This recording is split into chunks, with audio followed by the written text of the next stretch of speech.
Some men are born heroes. Others are just broken things that stumbled into the right place at the wrong time. Men running from ghosts who end up fighting monsters. This is the story of a man like that, a small-town cop with big city demons. A man who just wanted to be left alone but was dragged into a war for the soul of the world. His name was Jim Hopper. We have to know, what's your favorite Hopper moment? The epic dad dance or him taking on a demogorgon with a sword? Drop it below. The story of Chief Hopper isn't about saving the world. It's about a man who had already lost his own world, finding a reason to build a new one.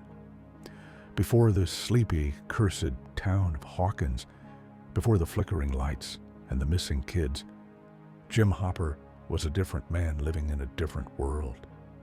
He was a big city detective, sharp and capable, a man who wore a uniform that fit him and carried a confidence that hadn't yet been hollowed out by grief. He had a life that looked like the American dream, a life with a wife, Diane, and a daughter, Sarah. Sarah was the sun in his universe. She was a bright, joyful little girl with a gap-toothed smile, and his love for her was the single most defining feature of his existence. He was a father, first and foremost, a protector. His life had a simple, beautiful purpose, and that purpose was her. The city was just a backdrop for their life, a place of noise and crime that he could neatly compartmentalize, leaving it behind when he came home to his family. He was a man who believed in order, in the simple math of good and evil, right and wrong. He put bad guys away, and he came home to his good little girl. It was a fragile, perfect equation. And then Sarah got sick.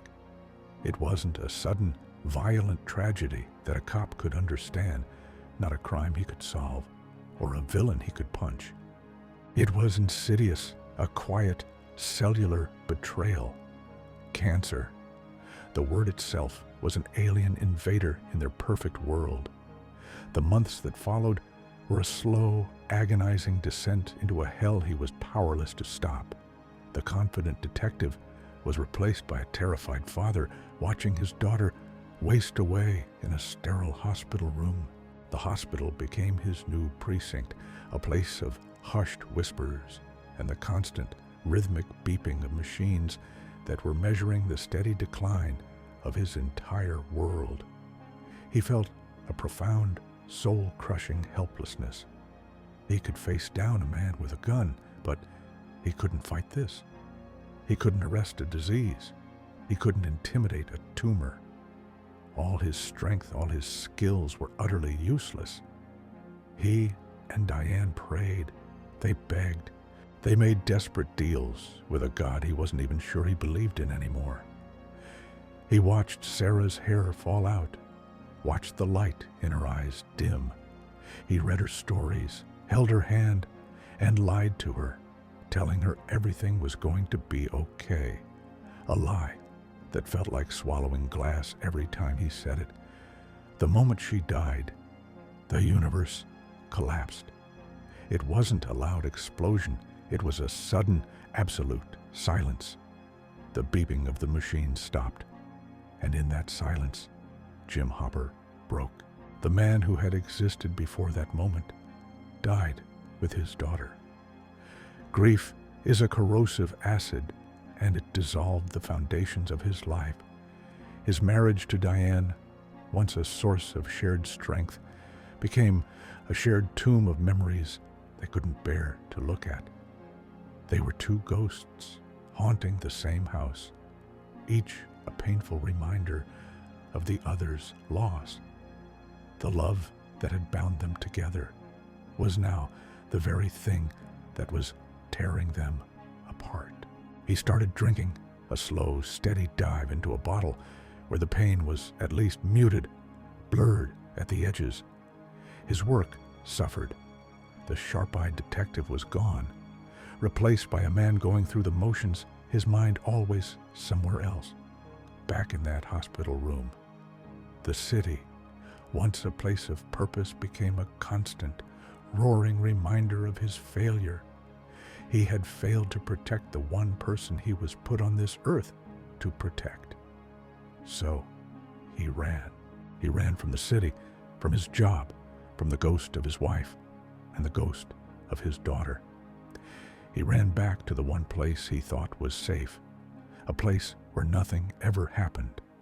Hawkins, Indiana, his hometown.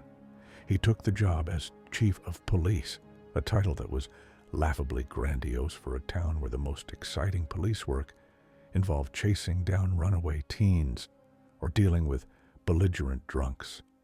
It was a joke, and he was in on it. He let himself go, the once sharp cop replaced by a paunchy, hungover man in a uniform that was a little too tight. He lived in a rundown trailer in the woods, a cabin, as he called it, but it was really a mausoleum for the man he used to be. His life became a simple, numbing routine. Wake up, nurse a hangover, go to work, deal with petty complaints from the town's busybodies, and then go home to drink himself into a stupor. He was cynical, sarcastic, and profoundly lazy, all defense mechanisms to keep the world and his own pain at arm's length. He slept with a rotating cast of women, meaningless encounters that were just another form of anesthetic. He was a ghost, haunting the edges of a town that barely noticed him, a man actively trying to disappear into obscurity. Hawkins was his self-imposed exile, a quiet, boring purgatory where he could slowly drink himself to death without anyone bothering him. He believed nothing could touch him here. He believed he had already experienced the worst thing the world had to offer. He was wrong. The quiet he had sought was just the silence before a storm, and the town he had chosen as his graveyard was about to become the epicenter of a nightmare that would force the ghost of Jim Hopper to become a man again, whether he wanted to or not. The night Will Byers disappeared began like any other night for Chief Jim Hopper, with the bitter taste of stale coffee and the dull throb of a persistent hangover. The call came in the morning, a frantic report from a hysterical Joyce Byers about her missing 12-year-old son. Hopper's initial reaction was a masterclass in practiced cynicism. He listened with a weary patience, his mind already cycling through the standard, boring explanations. The kid ran away. He's at his dad's. He slept over at a friend's and forgot to call. In a town like Hawkins, kids didn't just vanish into thin air. That was big city stuff, the kind of nightmare he had run away from. He reassured Joyce with a placating, patronizing tone he reserved for the town's overwrought citizens, promising to look into it, while fully expecting the kid to turn up by lunchtime, sheepish and apologetic. His first stop was the Byers' house. The place was a chaotic mess, a physical manifestation of Joyce's panic. Hopper walked through it with a detached air, his eyes scanning for the obvious clues a runaway might leave. He interviewed Joyce, who was already spiraling, talking about a strange phone call, a static-filled noise that sounded like breathing. Hopper dismissed it as a bad connection, another symptom of her panic. He was a man operating on a playbook of mundane reality, and Joyce was speaking a language he refused to understand. His jaded dismissal was a shield, a carefully constructed wall of indifference to protect him from the messy, emotional chaos of other people's lives. Getting emotionally involved was a rookie mistake, a lesson he had learned the hard way. He was just here to do his job, find the kid, and get back to the quiet misery of his trailer. The first crack in his cynical armor appeared when his deputy, Callahan, found Will's bicycle abandoned on the side of a deserted road near Mirkwood. It was lying on its side, as if it had been dropped in a hurry. It was a small thing, but it was wrong. Kids like Will didn't just abandon their bikes. It was their lifeline, their freedom. Hopper stood over the bike, the cool morning air cutting through his hangover haze. For the first time, a flicker of genuine unease sparked within him. This wasn't a kid who had casually run away. This felt different. He organized a search party, a standard procedure that felt more like a town ritual than a serious investigation. He walked through the woods with the other volunteers, the beam of his flashlight cutting through the gloom, his mind still fighting against the growing knot of dread in his stomach. He was a cop, and his instincts, long dormant and buried under layers of alcohol and grief, were starting to wake up. Something was not right. The real catalyst, the moment the case shifted from a standard missing persons report to something profoundly strange, was his visit to Hawkins' lab. The lab was a looming, ominous presence on the edge of town, a place everyone knew about, but no one really understood. It was government business, and in a place like Hawkins, you didn't ask questions about government business. Hopper went there looking for answers, asking if they had seen a lost boy wandering onto their property. He was met with a wall of polite, bureaucratic deflection. The security guards were too calm, their answers too rehearsed. Then he met the man in charge, Dr. Martin Brenner. Brenner was all soft-spoken reassurance and paternal concern, but his eyes were cold, clinical voids. He oozed a manufactured sincerity that made the hair on Hopper's arms stand up. Brenner showed him the security footage from the previous night. The tapes showed nothing but rain and an empty road. It was clean, too clean. Hopper's big city cop instinct screamed at him. This wasn't just a lack of evidence. It was the deliberate presentation of a lack of evidence. It felt like a performance, a carefully staged piece of theater designed to make him go away. He left the lab with more questions than answers, the seeds of a conspiracy theory taking root in his mind. The psychological fallout of this first day was a slow, creeping erosion of his apathy. The case was getting under his skin, forcing him to engage, to think, to be the detective he once was. That night, back at his trailer, he didn't just drink to numb the pain of his past. He drank to quiet the nagging voice in his head that told him this was more than just a missing kid. The chaos of Joyce's grief, the strangeness of the lab, the abandoned bike, it was all starting to coalesce into a shape he couldn't yet see, a dark and monstrous form hiding just beyond the edge of his perception. The cynical shell was beginning to crack, and the man inside, the good cop, the protector, was slowly, reluctantly, being pulled back into the light. He didn't know it yet, but Jim Hopper's war had just begun. In the early days of the investigation, Jim Hopper was a man fighting a war on two fronts. On one side was the mounting evidence that Will Byers' disappearance was anything but ordinary. On the other was his own deep-seated cynicism, a stubborn refusal to believe in anything beyond the mundane, ugly realities he knew. The primary force pushing him towards the unbelievable was Joyce Byers. She became his reluctant partner, a frantic, grief-stricken Cassandra whose mad prophecies were starting to sound less like insanity and more like a terrifying truth. Their dynamic was one of friction and grudging respect. He was the stoic, logical cop. She was the raw, intuitive mother. She would call him at all hours, talking about lights flickering in patterns, about something coming through the walls. He would listen, his voice a weary balm of skepticism, but he wouldn't hang up. Her certainty, as irrational as it seemed, was a magnetic force, pulling him deeper into the mystery. He saw a mirror of his own past grief in her eyes, the terror of a parent losing a child, and it resonated with a part of him he had long tried to kill.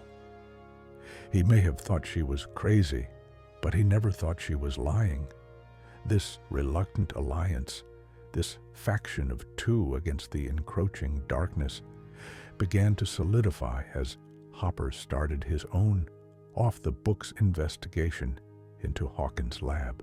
The place bothered him. It was a black hole in the middle of his town, and his cop instincts told him that all the strangeness was emanating from there.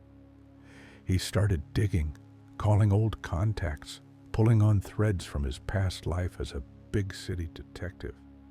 He discovered the name, Dr. Martin Brenner, and with the name came whispers of a dark history, Project MK Ultra, LSD experiments, sensory deprivation, stories of psychological abuse that sounded more like science fiction than government research. He learned about Terry Ives, a former test subject who had sued the government, claiming they had stolen her daughter. The official story was that Terry was mentally unstable, a conspiracy theorist.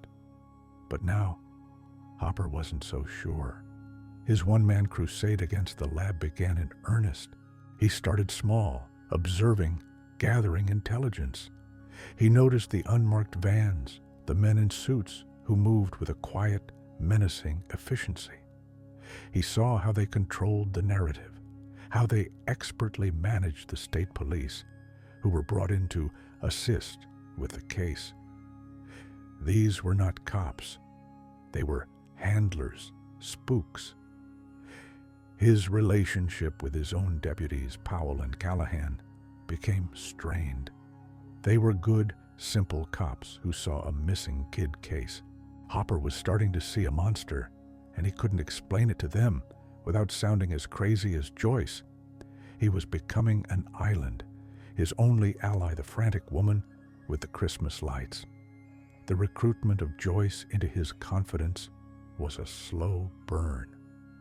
It happened in quiet moments, in her chaotic living room, where he would listen to her theories about the thing in the wall. He would try to ground her in reality, but piece by piece, her reality was becoming his. The discovery of a small, torn piece of what looked like a hospital gown near a drainage pipe leading from the lab was a major turning point. It was a tangible link, a physical piece of evidence that connected the lab directly to the strange events of the past few days. It was around this time that he learned about the strange, shaved-headed girl the boys had found, the girl they called 11. It was another puzzle piece that didn't fit the official picture. The challenges they faced were immense. They were up against the full power and resources of a clandestine government agency. Their phones were tapped. They were being watched. Every move Hopper made was being monitored by Brenner's men. He felt the net closing in, the paranoia, a constant creeping presence. But the pressure didn't make him back down. It hardened his resolve. The jaded, lazy cop was gone, replaced by a shrewd and determined investigator. The rise of this faction, the weary cop and the grieving mother, was the first real line of defense Hawkins had. They were two broken people, drawn together by a shared, impossible reality, standing against a conspiracy so vast and terrifying that it threatened to swallow their entire world.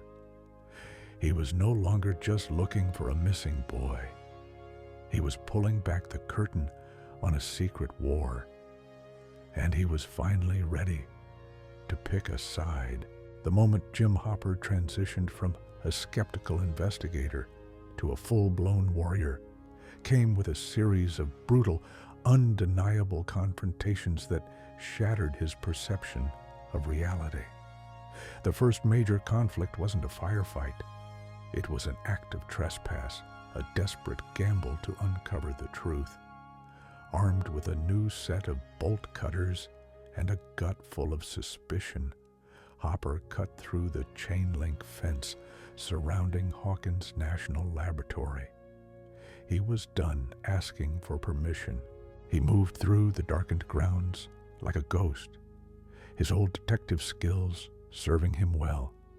He infiltrated the building, a lone wolf in the lion's den, his flashlight beam cutting through the sterile, ominous corridors. The atmosphere inside was chilling, a place of science devoid of humanity.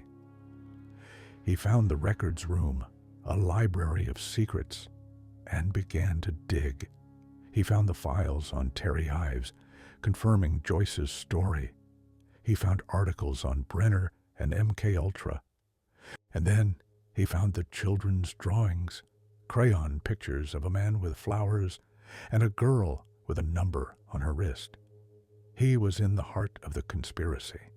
His discovery was cut short by the arrival of lab security. He was cornered, but not before he saw it. A room with a padded door, a place of confinement, of torture. The chase through the lab was frantic.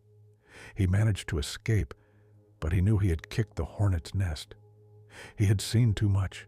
The lab wasn't just a research facility. It was a prison. The true turning point, the point of no return, came with the discovery of Will Byers' body. A team of divers pulled a small, lifeless form from the quarry lake. The official story was that the missing boy had been found. A tragic accident. The town could mourn. The case could be closed. Hopper stood at the edge of the quarry, watching them pull the body from the water, and his every instinct screamed that it was wrong. It was too neat, too convenient. It was a performance, just like the security tapes at the lab. His suspicions were confirmed in the morgue. Under the guise of delivering the news to the Byers family, he went to see the body for himself. He confronted the state trooper guarding the door, a man whose authority felt hollow and staged. In a moment of cold fury, Hopper knocked him out, locked the door, and took a knife to the body. He sliced it open, and instead of blood and organs, he found cotton stuffing. It was a fake, a brilliantly crafted dummy designed to end the search. The rage that filled him was a pure, clarifying fire. They had lied. They had created a fake body, subjected a grieving mother to the horror of identifying her dead son, all to cover their tracks. This was no longer just a conspiracy. It was an act of unimaginable cruelty. This was the moment he truly, 100%, believed Joyce Byers. He drove to her house, his truck kicking up dust, and told her, "You were right," he said, the words an admission of his own blindness and a declaration of his new allegiance.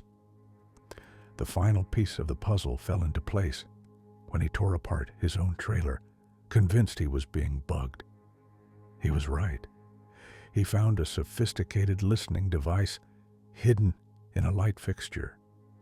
They weren't just watching him. They were in his home. The sense of violation was absolute. He went to see Mike, Lucas, and Dustin, and they told him about 11, the girl with powers, the girl from the lab. It all clicked. The girl, the lab, the monster she described. It was all real. The emotional and physical aftermath of these conflicts was profound. Hopper was now a man reborn in righteous anger. The cynical, apathetic drunk was burned away, replaced by a fierce protector, a soldier who finally knew his enemy. The stakes were redefined. This wasn't about a missing kid anymore. This was about a war against a shadowy government agency that had stolen a child, weaponized her, and in doing so, had opened a door to another dimension, unleashing a monster on his town.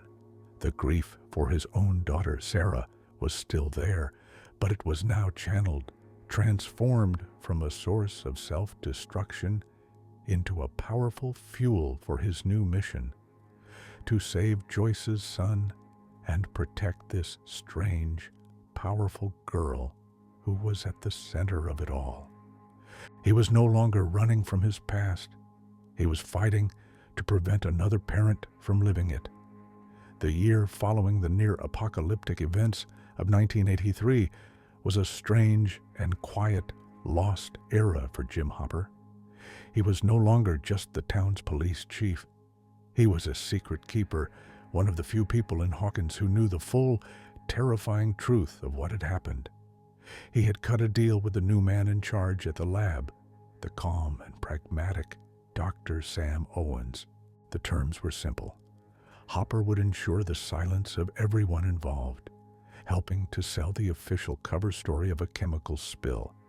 And in return, Owens would provide support and, most importantly, keep the government's black-suited minions out of their lives. This new role transformed Hopper. He had a purpose again, a mission that went beyond writing parking tickets and breaking up domestic disputes. But this purpose was intertwined with a deep-seated paranoia. He was a man living on a razor's edge, constantly looking over his shoulder, knowing that the fragile peace he had brokered could shatter at any moment. His primary secret, the one he guarded most fiercely, was 11. After her disappearance at the school, he had refused to believe she was gone. His cop instincts, now finely tuned to the rhythms of the strange and impossible, told him she was out there somewhere. He began a quiet ritual, a daily pilgrimage to a small, hidden box in the woods.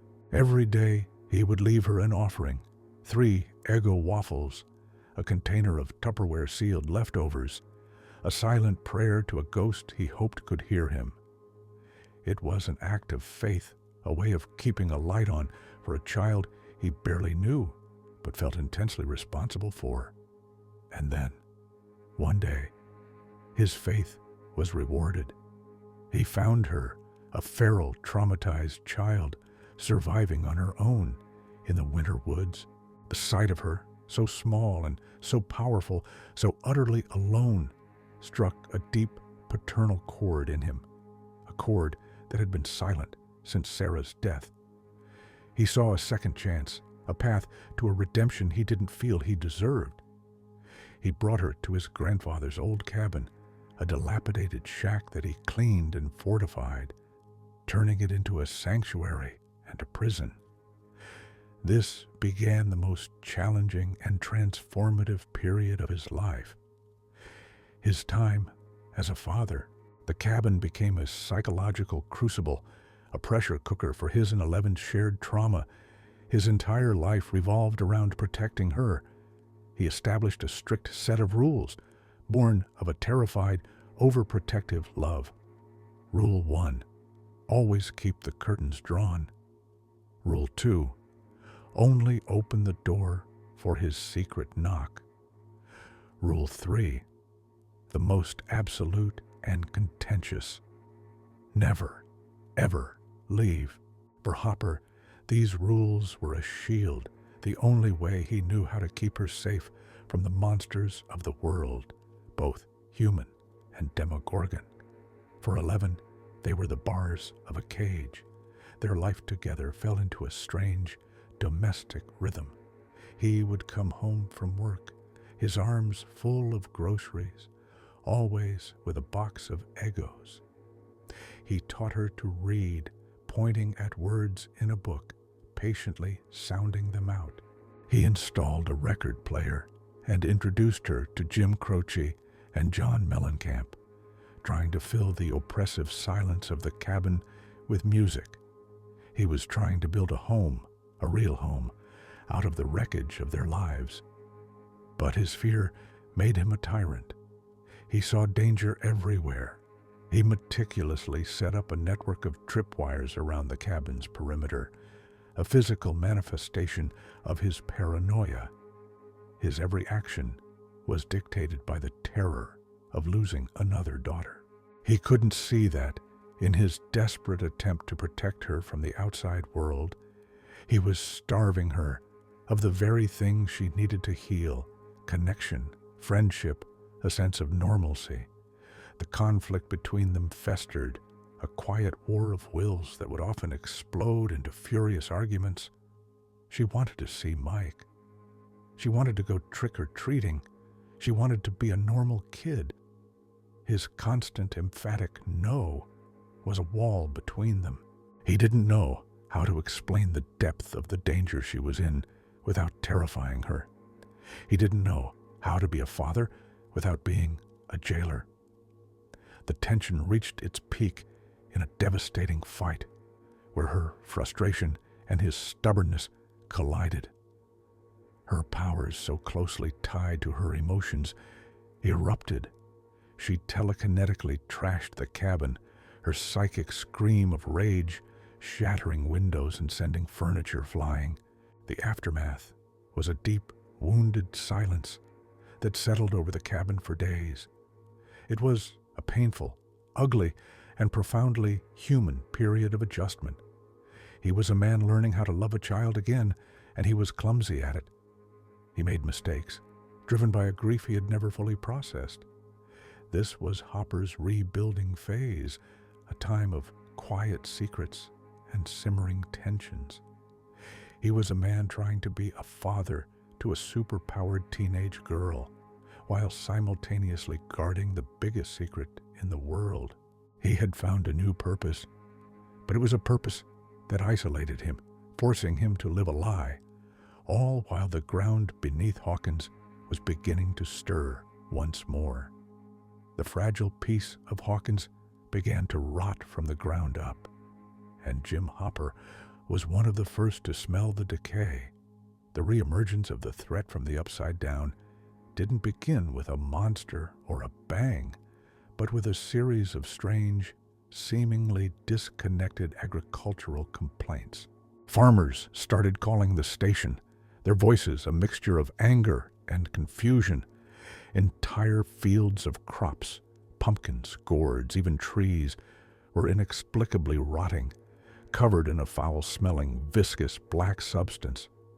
To his deputies it was a blight, a weird but ultimately natural phenomenon. But to Hopper, whose senses were now permanently attuned to the frequency of the strange, it was a signal. It was a symptom of the same sickness that had taken Will Byers. His investigation started with the dirt. He drove out to the affected farms, his boots sinking into the blighted soil. He saw the rot, the black, spreading corruption, and knew with a certainty that chilled him to the bone that this was not natural. He saw the fear in the farmer's eyes, the same fear he had seen in Joyce's a year ago. He started to connect the dots, creating a map in his office, pinning the locations of the blighted fields. A pattern began to emerge, a web of decay spreading out from a central point. It was a cop's mind applying logical deduction to a completely illogical problem. He was treating the Upside Down's influence like a series of connected crimes, and it was leading him down a dark path. The sensory details were unsettling. The air in the pumpkin patches hung thick and heavy with the smell of decay. The pumpkins themselves were gray and slimy to the touch, as if the life had been violently sucked out of them. It was a quiet, creeping horror, an invasion happening right under their feet. The suspense built as Will Byers' episodes began to worsen. Joyce would call Hopper, her voice strained, with a new kind of terror. Will wasn't just having flashbacks anymore. He was drawing. He filled page after page with furious, abstract scribbles in black crayon, creating a chaotic collage of what looked like vines and tunnels. He was mapping something, but he didn't know what. Hopper would look at the drawings, then at his own map of the blighted fields, and see the same pattern. Will was drawing the source of the infection. The confirmation came when Hopper, following the logic of the maps, started digging in the middle of a field. His shovel hit something that wasn't soil. It was a thick, fibrous, pulsating membrane, like the flesh of some massive, subterranean creature. He had found it. The Upside Down wasn't just a place you could access through a gate. It was a living organism, and it was growing, spreading its roots into their world, like a cancer. He realized the pumpkin patches were just the visible signs of a vast, hidden network of tunnels being carved out beneath Hawkins. This discovery led him into the belly of the beast. Armed with a shovel and a flashlight, he dug his way into the tunnels, a one-man expedition into a hellscape. The tunnels were dark, wet, and pulsating with a faint, organic light. The air was thick with the same spores he remembered from his trip into the Upside Down with Joyce. It was a terrifying, claustrophobic environment, a fleshy, living maze that seemed to breathe around him. He was a detective exploring a crime scene that was still alive, and he was beginning to understand the terrifying scale of this new threat. This wasn't a lone monster anymore. This was an invasion, an infestation. The Mind Flayer, the shadow monster Will had described in his visions, was not just a figment of a traumatized boy's imagination. It was real, and these tunnels were its arteries, pumping the lifeblood of its world into theirs. The quiet year of peace was over. The monster was back, bigger and more insidious than before, and Jim Hopper was standing right in the middle of its growing empire. Hopper's life during this period was defined by a brutal internal conflict, a war between his two primary roles: police chief of Hawkins and father to a superpowered, isolated teenager. The new order was the life he had built for 11 in the cabin, a carefully constructed reality designed to keep her safe, but which was quickly becoming a pressure cooker of resentment and rebellion. The cabin was their entire world, a small wood-paneled box filled with the tension of their opposing needs. Hopper's need was for control. Every rule he enforced, every promise he broke, was an act of desperate, terrified love. He was haunted by the ghost of Sarah, by the memory of his own powerlessness as she slipped away. He was determined not to fail again. This fear manifested as a kind of loving tyranny. He would come home, exhausted from dealing with the creeping horror of the tunnels, and have to immediately become a warden. He would check the tripwires, ensure the curtains were drawn, and deflect Eleven's barrage of questions about the outside world. When can I see Mike? Can I go trick-or-treating? Each question was a dagger of guilt, because he knew he was hurting her, starving her of the childhood she so desperately craved. But the alternative, the thought of Brenner's men finding her, or worse, the monsters from the Upside Down sensing her, was too terrifying to contemplate. His mantra was patience, soon, a series of vague promises that became increasingly hollow as the days turned into weeks, and weeks into months. Eleven's internal conflict mirrored his own. She loved Hopper. He was the first real father figure she had ever had, the one who taught her to read, who made her Eggo waffles just the way she liked them, who tried, in his clumsy way, to make a home for her. But she also saw him as her jailer. Her frustration grew with each broken promise, each dismissive no. Her powers, once a tool for survival, were now a source of torment. She could visit Mike in the void, a ghostly observer of the life she was being denied, which only deepened her sense of isolation. This created a profound disruption in their chemistry. Their relationship, once a quiet alliance, became a series of escalating confrontations. The arguments were explosive, fueled by his fear and her frustration. He would yell, his voice booming with an authority he didn't feel, and she would retreat into a sullen, powerful silence, the object in the cabin rattling in sympathy with her anger. The breaking point was an argument that spiraled out of control. After he discovered she had broken the rules and left the cabin to visit Mike in the void, he flew into a rage. He yelled at her, not just about the danger, but about the sacrifices he was making, the constant stress he was under. He disconnected the television, her only window to the world.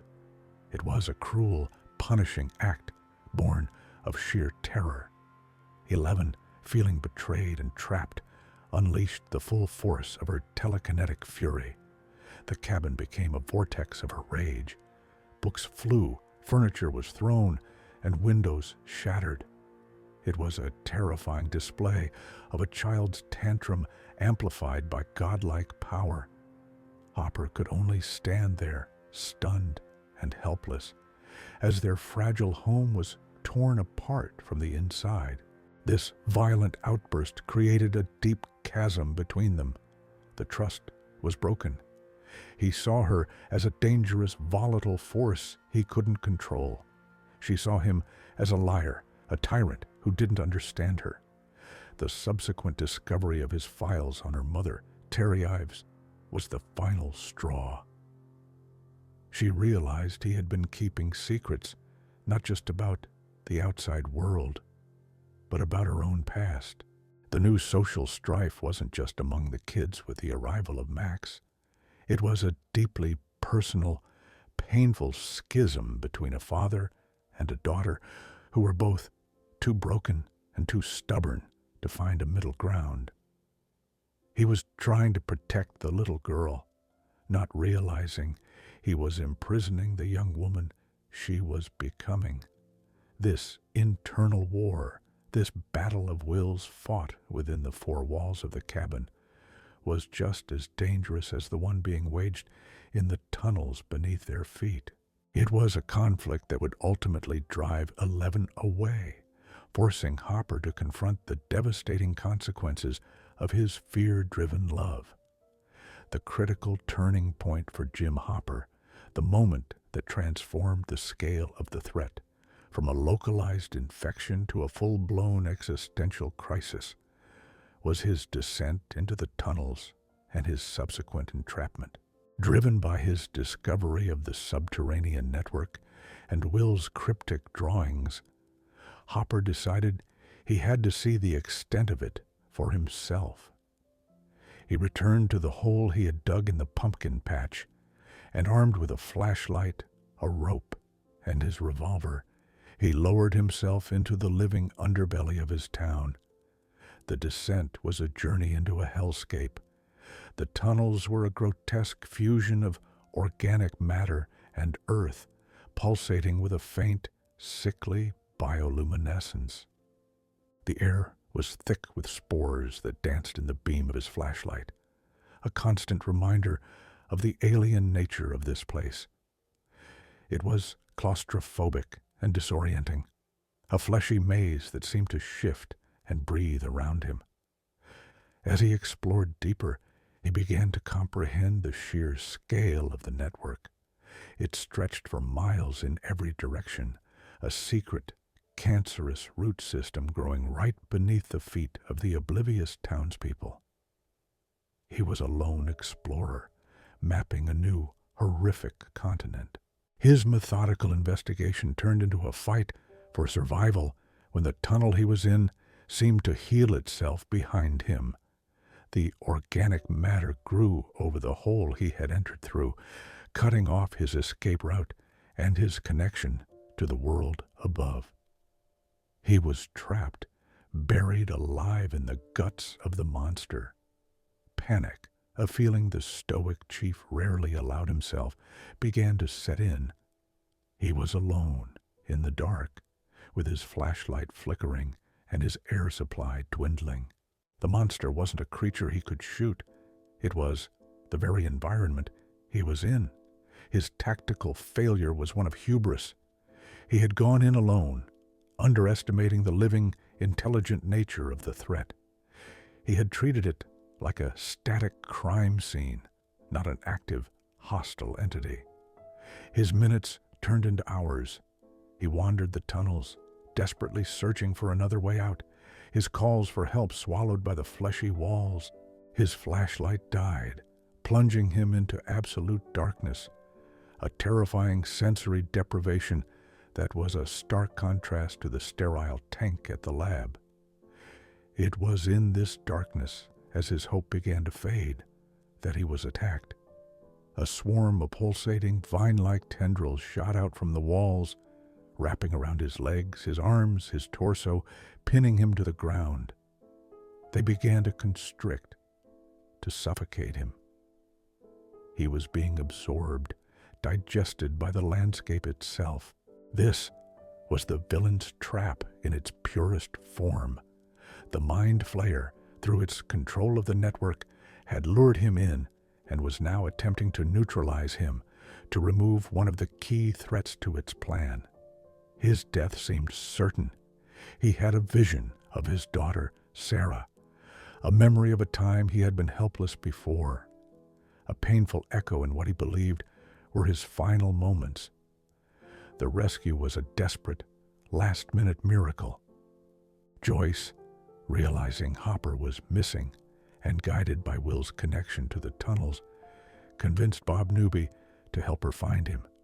Using Will's map drawings, they pinpointed his location and started digging.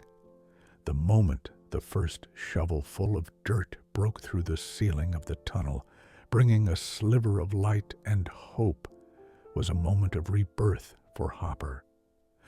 Bob, the nerdy hero, descended and cut him free from the constricting vines. The relief was overwhelming, but short-lived. As they helped him back to the surface, they were met by a team from Hawkins' lab, led by Dr. Owens. They weren't there to help. They were there to contain.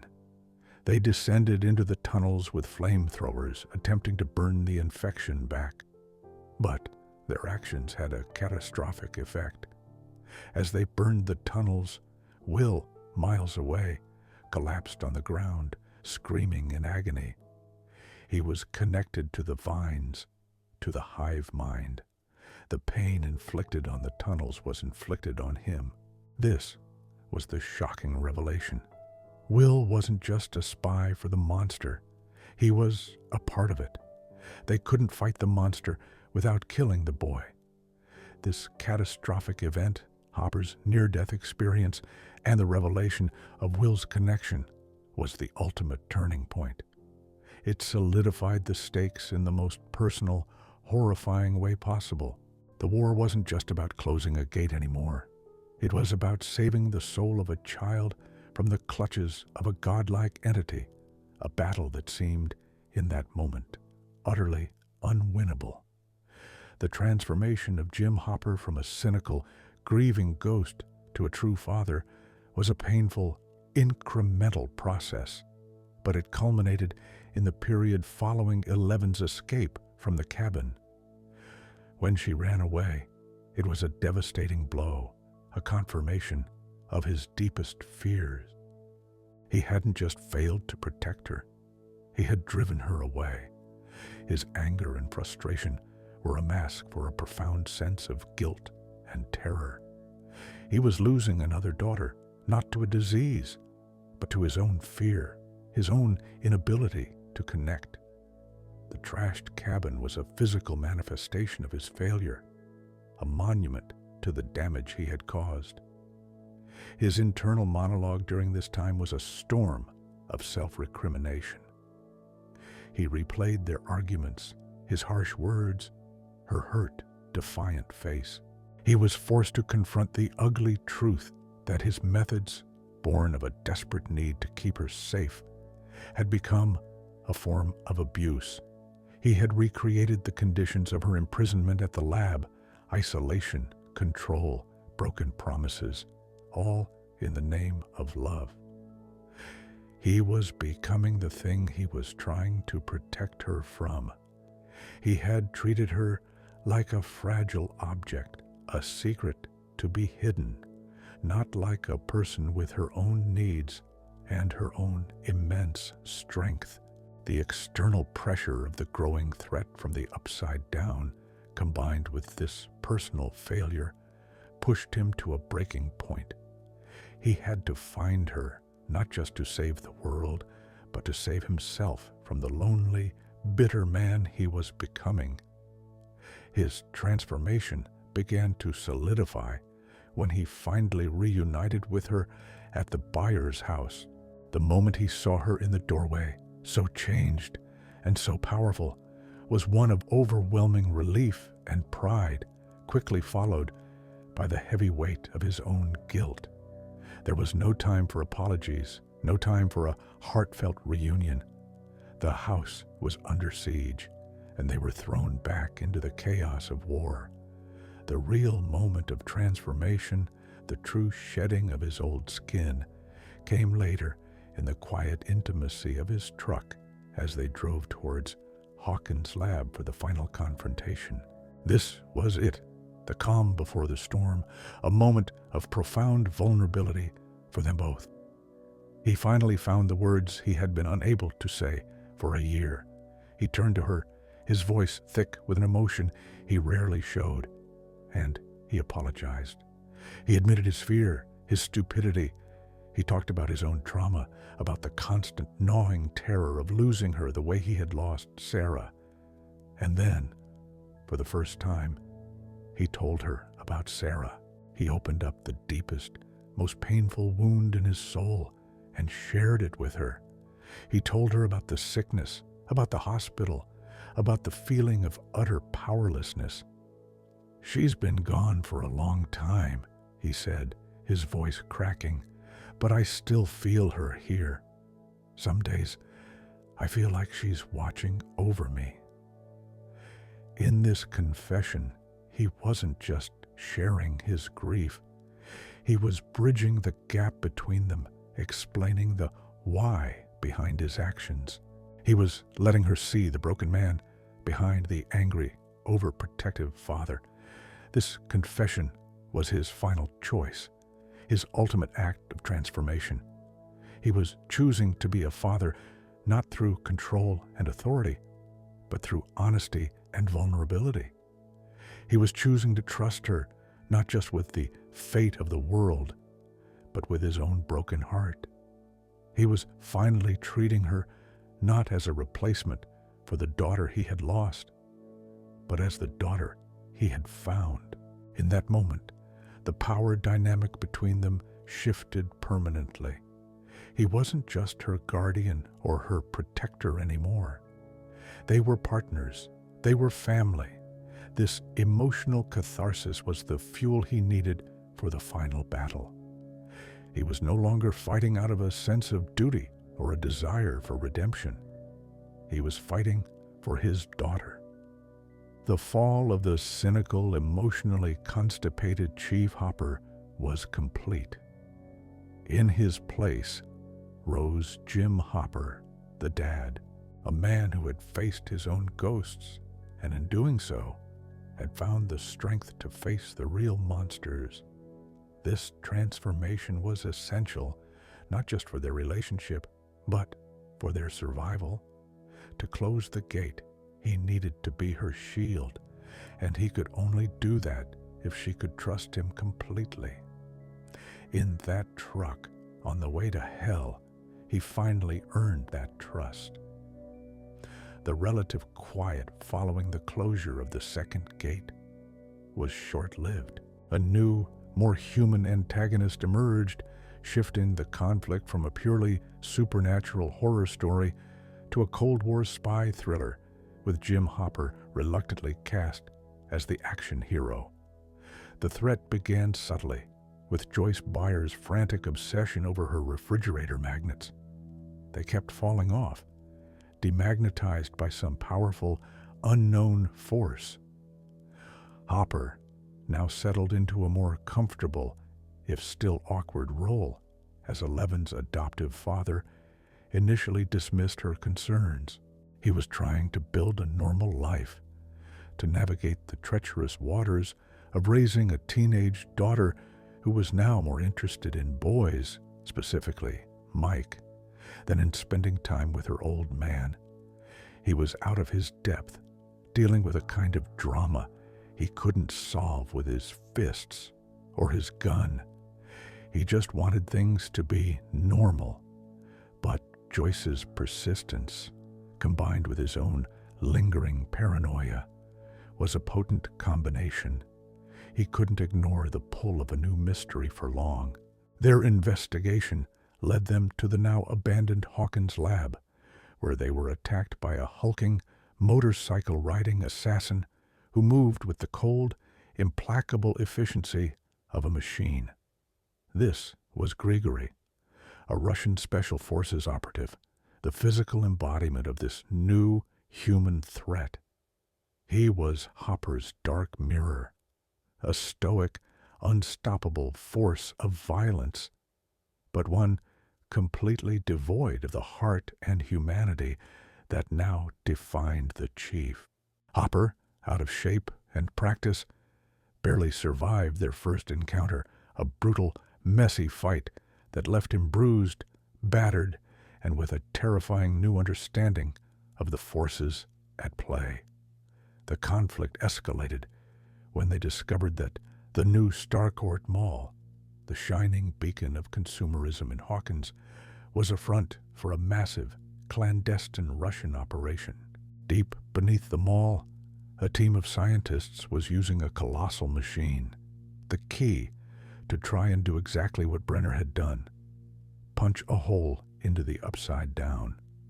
The demagnetization was a side effect of their repeated, failed attempts to reopen the gate. The introduction of this new antagonist faction, the Russians, fundamentally altered the story's trajectory. The enemy was no longer a shadowy, unknowable creature from another dimension. It was a tangible, human army with a clear geopolitical motive. This made the threat both more complex and more personal for Hopper. He was a veteran, a man who had fought in Vietnam, and the specter of the Cold War turning hot in his backyard was a nightmare he understood all too well. His alliance with Joyce was solidified, their bickering, will they won't they, dynamic now the core of an impromptu spy-hunting team.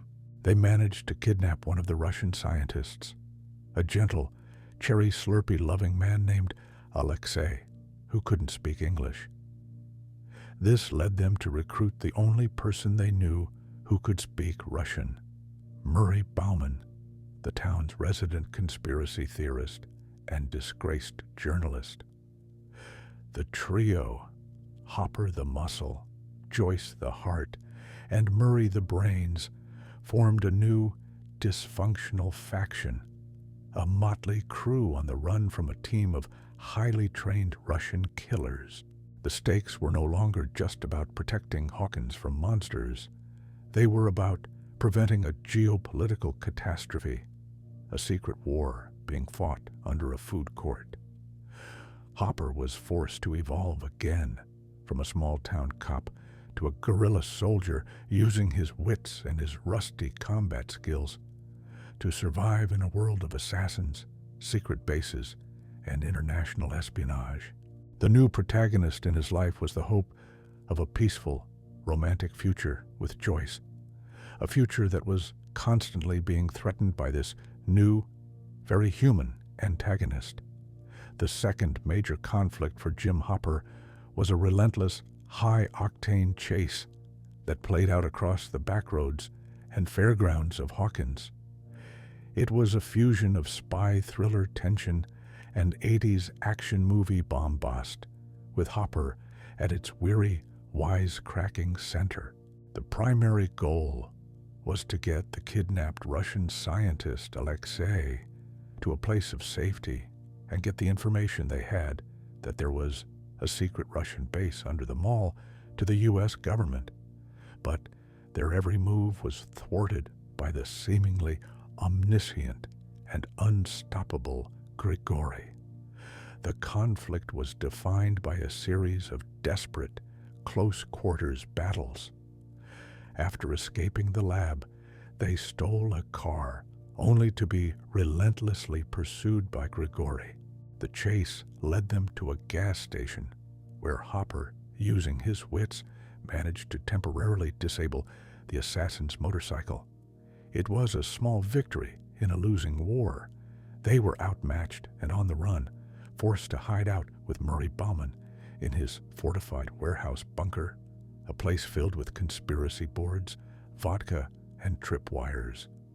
The dynamic between Hopper, Joyce, and Murray was a source of both comic relief and genuine tension. Murray acted as a reluctant translator and an even more reluctant relationship counselor, pointing out the painfully obvious romantic tension between Hopper and Joyce. Hopper, for his part, was resistant, deflecting with sarcasm and grumpy denial.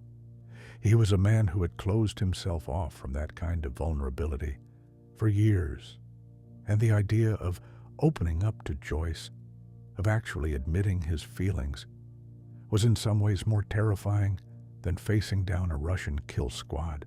The plan they hatched was to get to a phone that wasn't tapped and contact Dr. Owens's people, the only government agency they could trust. This led them to the town's 4th of July fun fair, a place of bright lights, loud music, and bustling crowds, the perfect place to hide in plain sight. But the fun fair quickly turned into a deadly trap.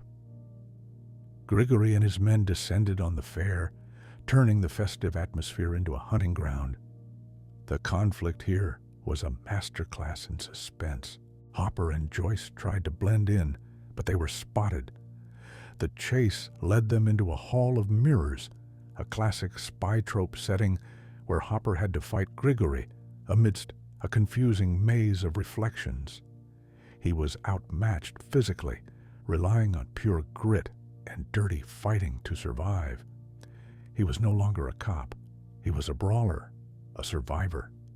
Meanwhile, Alexei, the key to their entire operation, was tragically assassinated by Grigori, a single silenced gunshot amidst the joyful noise of the fair. His death was a devastating blow, robbing them of their only real asset and making their mission infinitely more difficult. The escalated stakes were now crystal clear. The Russians were not just trying to contain them, they were actively trying to eliminate them. The villain's methodology was one of ruthless efficiency, using a combination of high-tech surveillance and brute force to hunt them down. The heroes had to adapt. Hopper realized they couldn't run anymore. They had to go on the offensive. They had to get back to the mall, back to the source. The plan shifted from escape to infiltration. They had to get into the Russian base, find a way to destroy the key, and close the new, unstable gate before it could tear Hawkins apart for good. This was no longer just about survival. It was about taking the fight to the enemy, a suicide mission into the heart of the beast, with Hopper leading the charge. The climax of the Starcourt Mall incident was a battle fought on two fronts. the kids against the physical manifestation of the mind flayer in the mall, and Hopper, Joyce, and Murray against the Russian machine in the bunker deep below. For Hopper, this was the final confrontation, the culmination of his transformation from a broken man into a true hero. His sacrifice was not a single, sudden act, but a minute-by-minute progression of impossible choices and heroic resolve.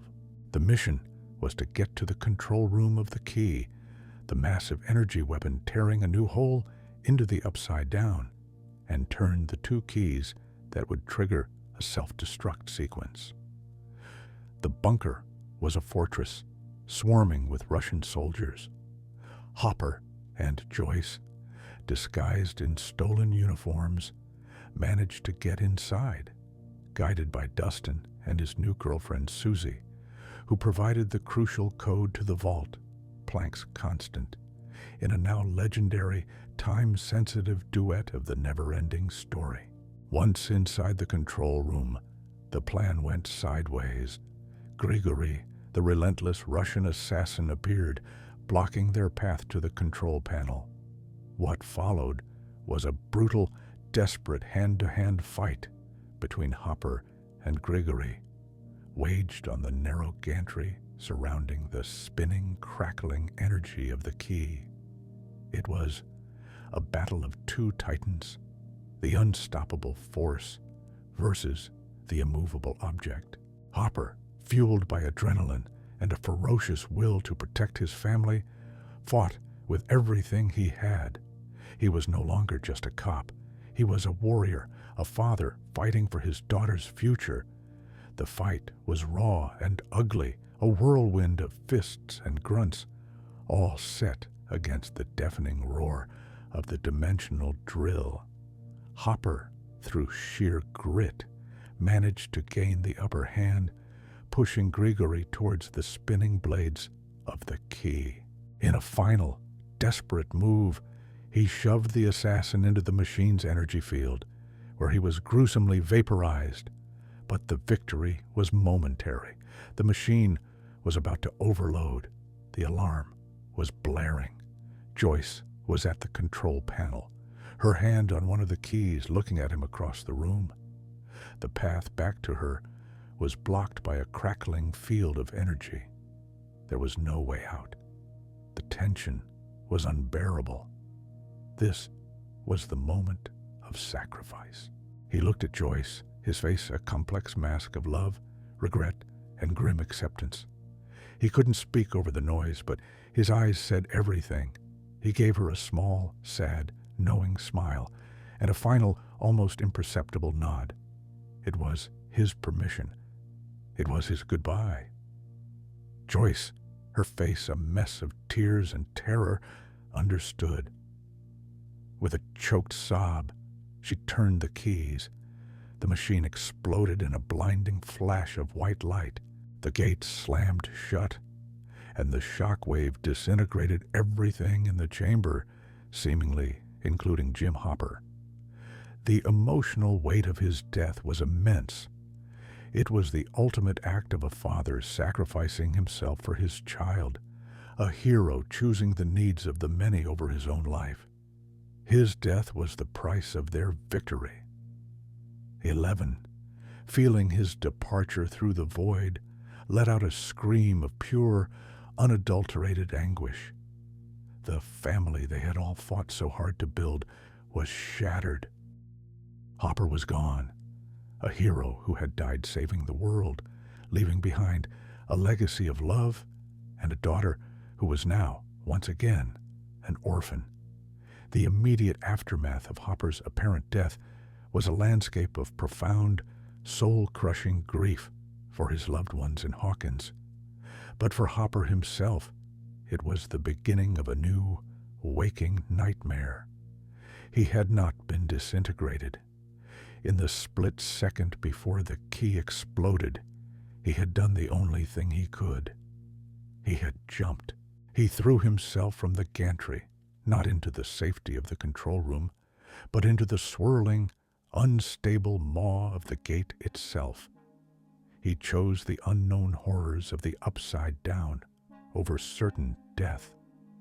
The dimensional rift, however, did not lead to the familiar ashen wasteland of Hawkins. The Russian's machine had punched a hole to a different location, and when Hopper was spat out on the other side, he was in the frozen, desolate landscape of Kamchatka, Russia. He was immediately captured by the surviving Russian soldiers, his heroic sacrifice twisted into a cruel joke. He had saved his world, only to become a prisoner in his enemies. The psychological fallout of this was immense. He was plunged into the brutal, dehumanizing world of a Soviet gulag. The hero of Hawkins became just another number, another faceless prisoner in a frozen hell. His days were a monotonous cycle of starvation, forced labor in the biting cold, and casual brutality from the guards. He was stripped of his name, his identity, his hope. The only thing that kept him going was a single, burning ember in the frozen wasteland of his mind. The thought of 11.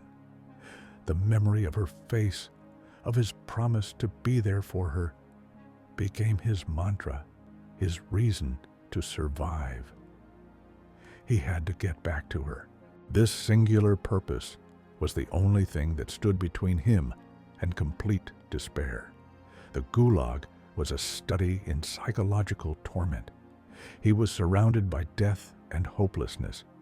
He saw men break, saw them give up, saw them freeze to death in their bunks.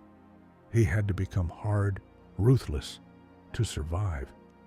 He formed a tentative, distrustful alliance with a corrupt but clever guard named Dmitri Antonov, who the prisoners called Enzo. Dmitri saw in the American a potential ticket to a better life, and Hopper saw in Dmitri his only chance, however slim, of escape. The conditions were horrific. The food was thin, watery gruel.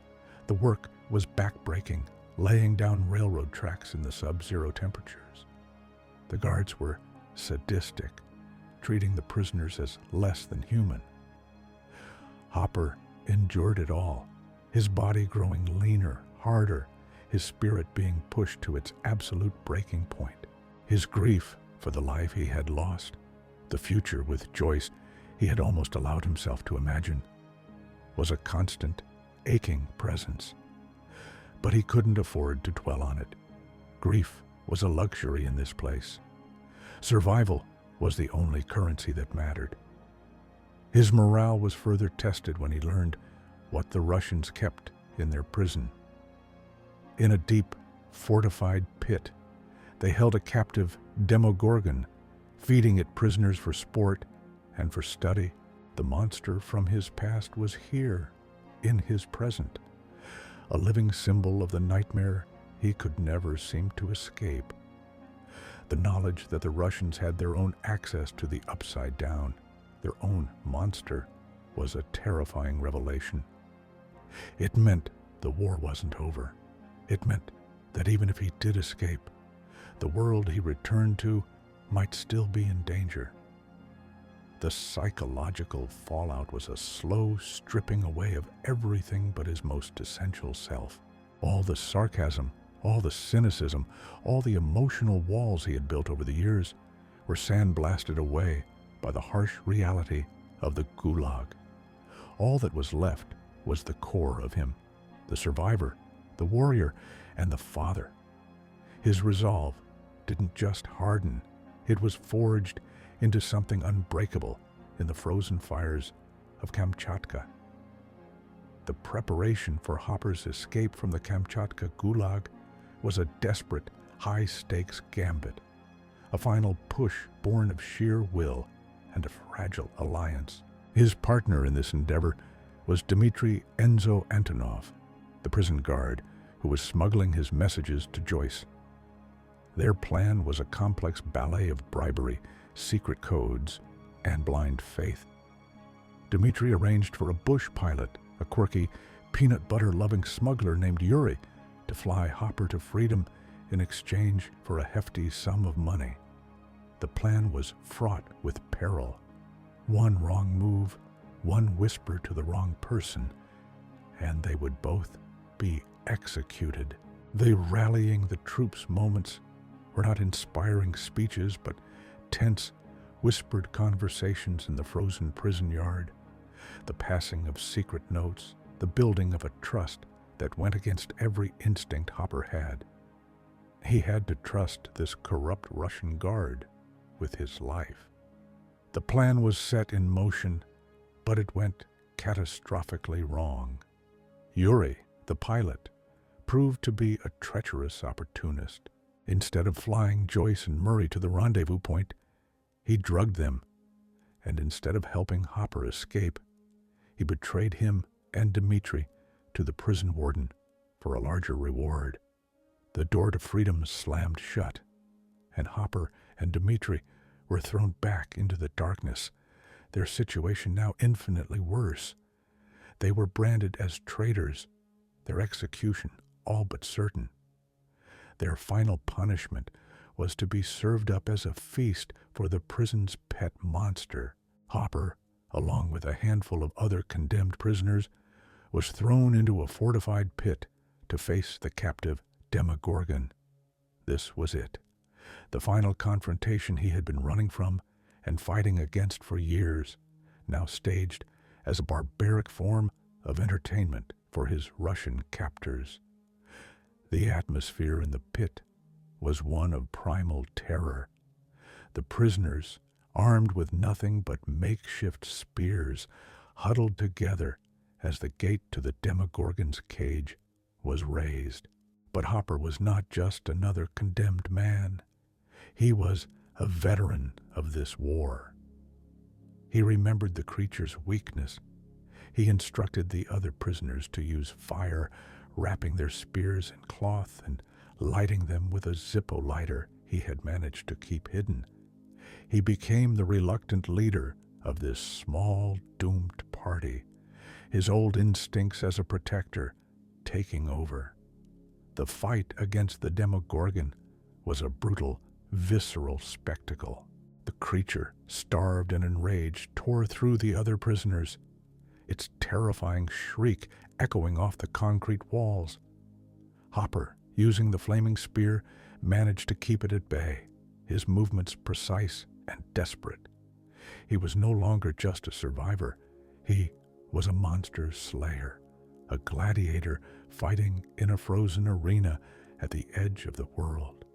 Meanwhile, above them, Joyce and Murray, having escaped Yuri's clutches, had infiltrated the prison. In a stunning display of maternal fury and quick thinking, Joyce managed to override the prison's controls, opening the main gate and giving Hopper and Dmitri a fighting chance. The final push was a chaotic, fire-strafed battle. Hopper, seeing the open gate, made a run for it, the Demogorgon hot on his heels. He managed to trap the creature in the narrow corridor, and with Joyce's help, they slammed a heavy steel door on it, trapping it, but not killing it. They had survived, but they were still trapped deep inside a Russian super prison with an army of guards and a whole menagerie of captured upside-down creatures between them and freedom. The escape was not over. It had just entered a new, even more dangerous phase. The final confrontation for Jim Hopper was a war fought across 2 continents, a symphony of chaos, where his actions in a frozen Russian prison had a direct and profound impact on his daughter's battle in Hawkins. After their narrow escape from the Demogorgon pit, Hopper, Joyce, Dmitri, and Murray found themselves trapped in the heart of the Kamchatka Gulag. But they weren't just prisoners anymore. They were a seasoned guerrilla unit on a mission. Hopper discovered the full, horrifying extent of the Russian operation. They hadn't just captured a Demogorgon. They had a small army of them, along with captive demo dogs, and even more terrifyingly, a swirling vortex of black particles contained in a massive glass tank, a captured piece of the mind flayer itself. Hopper realized that the creatures were all connected to a single hive mind, the same hive mind that 11 and her friends were fighting back in America in the form of Vecna. In a moment of brilliant tactical insight, he understood that if they could hurt the hive mind here in Russia, they could give 11 an edge in her fight. They weren't just fighting for their own survival anymore. They were fighting to help their kids. This realization transformed their escape into a desperate offensive. The final battle was a multi-front assault within the prison itself. Murray, armed with a flamethrower, would incinerate the captive Demogorgons, while Hopper would face down the original enraged creature they had trapped earlier, using himself as bait. It was a suicide mission, but it was their only chance to strike a meaningful blow. The climax was a breathtaking, interweaving narrative. In Hawkins, 11 was psychically battling Vecna in his mind layer, on the verge of being overpowered. Max was being used as bait in the real world, her body levitating, her bones beginning to snap under Vecna's power. The kids were out of time. At that exact moment, in Kamchatka, Hopper's plan went into motion. Murray unleashed a torrent of fire into the creature pens, the Demogorgons and Demodogs shrieking as they were immolated. The psychic feedback, the wave of pure agony from the burning creatures, shot through the hive mind, momentarily stunning Vecna thousands of miles away. This gave Nancy, Steve, and Robin the opening they needed to attack Vecna's physical body in the Upside Down, setting him on fire. Back in Russia, Hopper faced the Alpha Demogorgon. He wasn't armed with a flaming spear this time. He found a massive, ornate sword on the wall, a spoil of war from some past conflict, and faced the monster like a mythical hero. The sword, a symbol of ancient courage, against the monster from a new, dark age. The fight was epic. Hopper, lean and hardened by his time in the Gulag, was faster and stronger than he had been in years. He dodged the creature's attacks, his movements precise, and with a final, heroic roar, he swung the sword, decapitating the Demogorgon in a shower of black blood. The death of the alpha creature, combined with the burning of its kin, sent a final, crippling shockwave through the hive mind, giving 11 the power she needed to seemingly defeat Vecna in her psychic duel. The actions on one front had directly enabled the victory on the other. It was a perfectly executed, continent-spanning pincer movement. Hopper hadn't just saved himself. He had helped save his daughter, proving that even from the frozen edge of the world, his role as her protector was absolute. The immediate aftermath of the battle in Kamchatka was a moment of quiet, breathless relief in a landscape of fire and death. Hopper stood over the headless body of the Demogorgon, the heavy sword in his hand, his body bruised and battered, but his spirit unbroken. He had done it. He had survived. He and Joyce shared a look across the devastated prison yard, a look that conveyed a year's worth of fear, hope, and unspoken feelings. The resolution of his long, torturous imprisonment was finally at hand. The reunion with Joyce was not a grand, cinematic embrace. It was something quieter, more real. It was a shared glance, a deep breath, the simple, profound comfort of being in each other's presence again after believing it was impossible. The war-torn prison, filled with the smoking husks of monsters, became the unlikely setting for the consummation of their long-simmering romance. It was a moment of finding life and love amidst the ruins of death and destruction. The immediate next step was getting home. With Yuri's begrudging help, they had a helicopter, their ticket out of the frozen hell they had been trapped in. But before they could leave, there was one last piece of business. Hopper had to make a call. Using the prison's satellite phone, they managed to connect to a government line in the States, which was then patched through to the kids. The phone call to 11 was the true resolution of Hopper's personal arc. He heard her voice, and the hardened warrior melted away, replaced by the loving father. The relief in his voice was palpable, a crack in the stoic facade he had maintained for so long.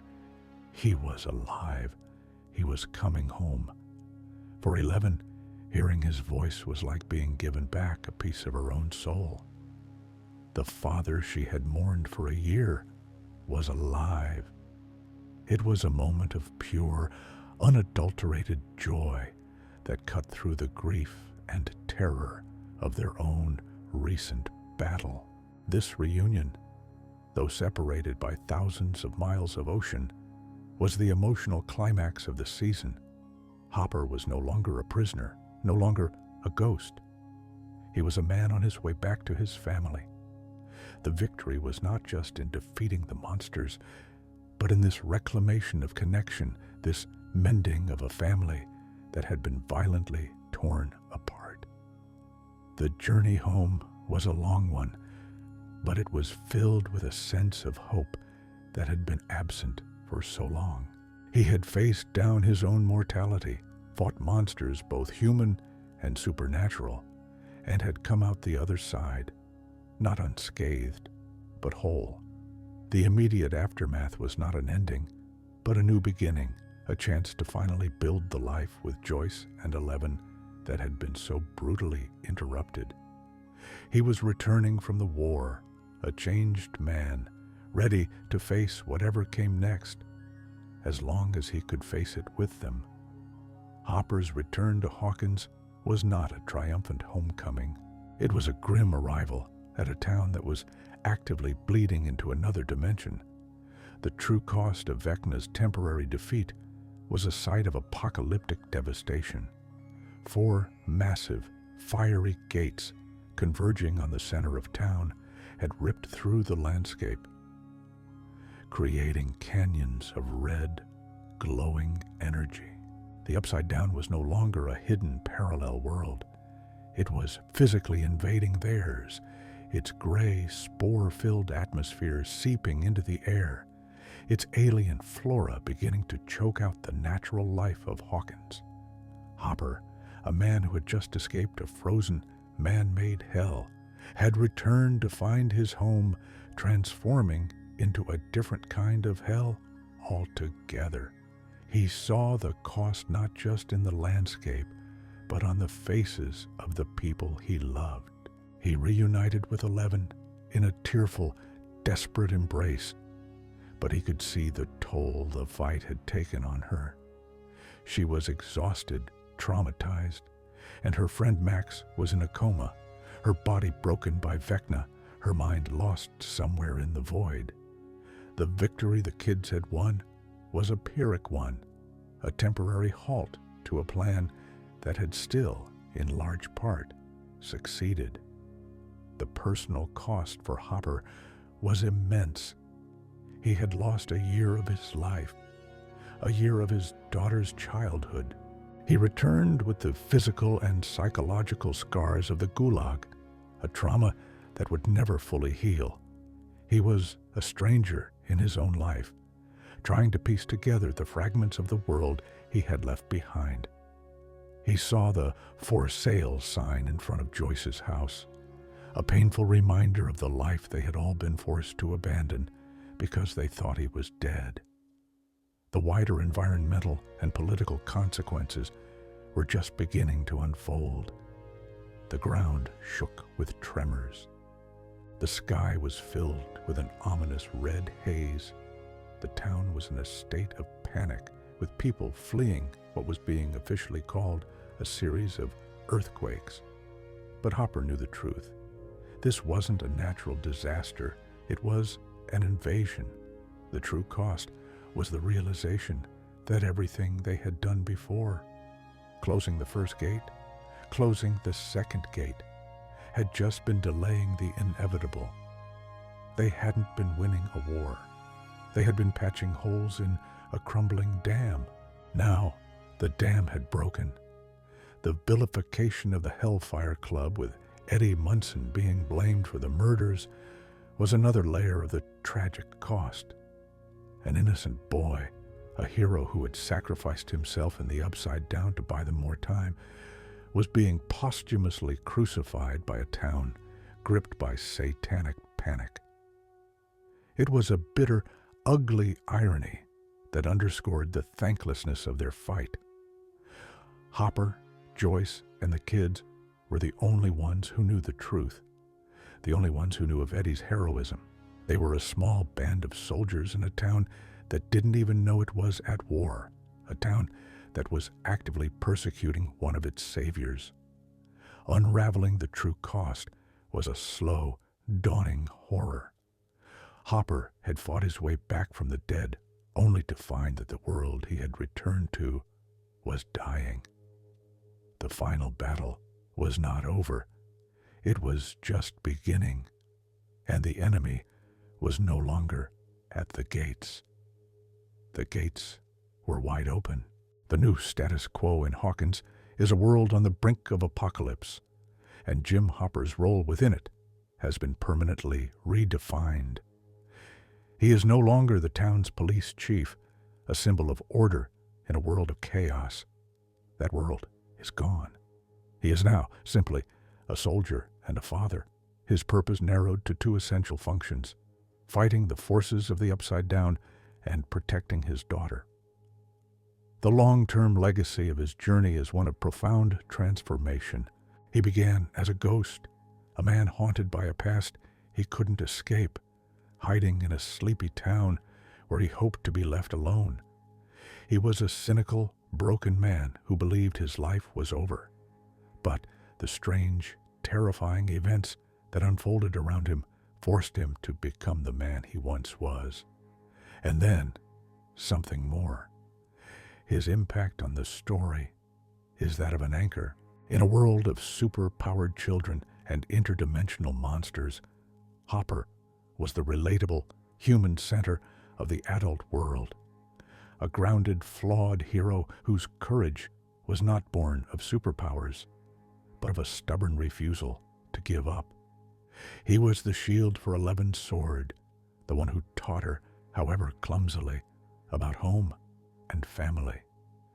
He showed her that a home wasn't just a place, but a person, a promise. His own personal battle, from the depths of grief to the horrors of the Gulag, has made him leaner, harder, and paradoxically, more emotionally open. The walls he had built around his heart have been torn down by loss, by love, and by sheer trauma. The new Hopper is a man who doesn't hide his feelings for Joyce, a man who can openly tell his daughter that he loves her. He is a man with nothing left to lose, which makes him more formidable than ever. The lasting scars of his journey are etched onto his body and his soul. The physical toll of the Gulag is visible in his leaner frame and the haunted look that sometimes flickers in his eyes. He will forever carry the memory of that frozen hell. The starvation, the torture, the fight against the Demogorgon with a flaming spear and a stolen sword. But the deeper scars are emotional. He is a man who has now lost his daughter twice, Sarah to cancer, and 11 to the year he was presumed dead. This has imbued him with a fierce, almost terrifying protectiveness. He is a man who has literally returned from the dead, and this experience has given him a grim, unwavering focus.